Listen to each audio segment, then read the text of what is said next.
strong.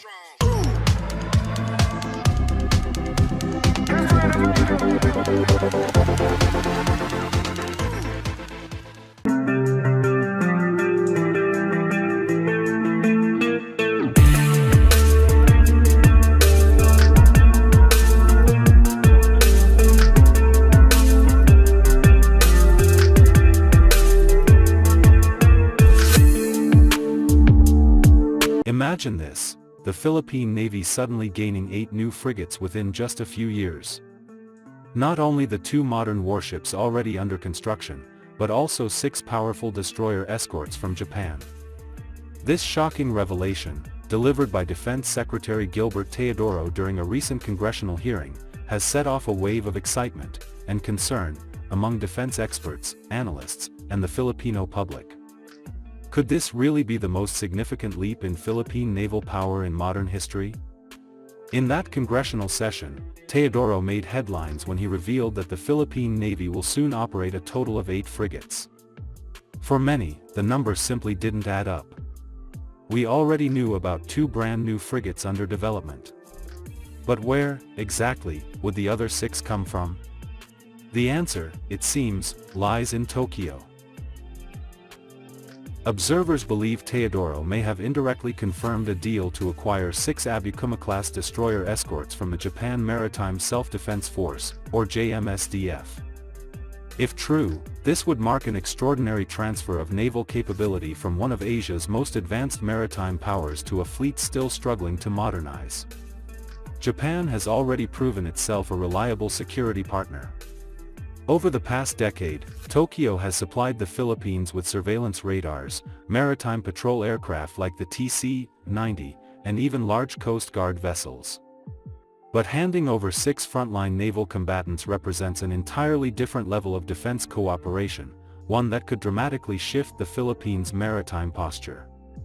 At present, the Philippine Navy's fleet remains modest. Its most capable surface ships are the Jose Rizal-class frigates, modern vessels built by South Korea's Hyundai Heavy Industries.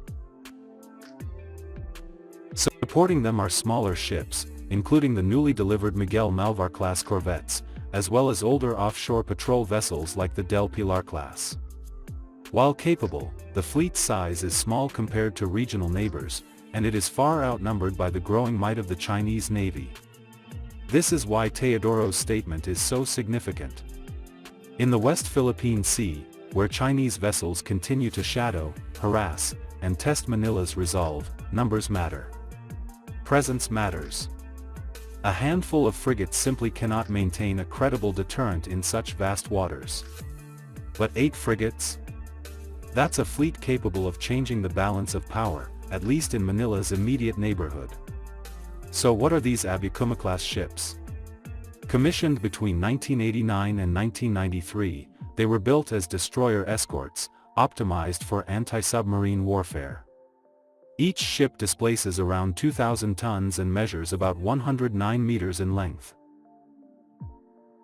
They feature a 76mm OTO Malara main gun, torpedo launchers, depth charges, and comprehensive sonar and radar systems. At the time of their commissioning, they were considered highly capable escorts, designed to operate alongside larger Japanese destroyers in hunting submarines.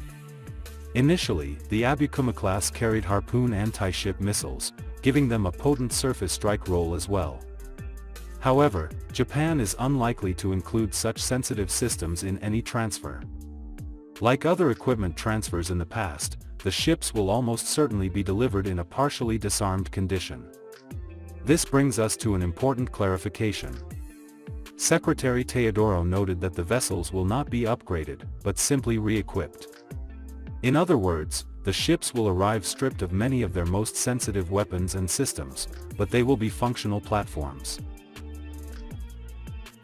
It will then be up to the Philippine Navy to install new weapons, radars, and electronic warfare gear, either from existing stockpiles, allied support, or new purchases. When could Filipinos expect to see these ships in action? Based on Teodoro's hints, the first Abukuma could arrive within 2 years. That would put delivery sometime before the end of President Bongbong Marcos's current term in 2028. The timeline is realistic. The JMSDF has already begun retiring older ships as it brings in more advanced replacements, such as the Mogami-class multi-mission frigates. Meanwhile, the Philippines' own frigate program remains on track. These two new-build frigates are expected to surpass even the Jose Rizal class in capability, with better sensors, longer-range missiles, and improved survivability. One of them, the BRP Diego Silang, FFG-07, was just delivered days ago, marking another milestone in Manila's modernization drive. Taken together, these two brand-new frigates plus 6 Abukuma-class transfers create the total of 8 frigates that Teodoro revealed. The symbolism is powerful. For decades, the Philippine Navy has been described as one of the weakest in the region, reliant on hand-me-downs and lightly armed ships. But 8 frigates, modern or refitted, represent a genuine turning point. Of course, challenges lie ahead. Manila cannot simply deploy 8 fully armed warships overnight. Each Abukuma will need to be rearmed, refitted, and integrated into the fleet. Japan will not deliver them with Harpoon missiles intact. The Philippines may look at alternatives such as the Sea Star missile or other anti-ship systems from allies like South Korea, India, or the United States. Another challenge is manpower. Large warships require hundreds of trained officers and sailors to operate effectively. The Philippine Navy may need to reassign crews from existing vessels like the Del Pilar-class offshore patrol ships and retrain them for more advanced systems aboard the frigates. This will take time, investment, and international support. Then comes the issue of cost. Operating 6 additional combatants will strain the defense budget. Fuel, spare parts, maintenance, and logistics chains will all need to expand.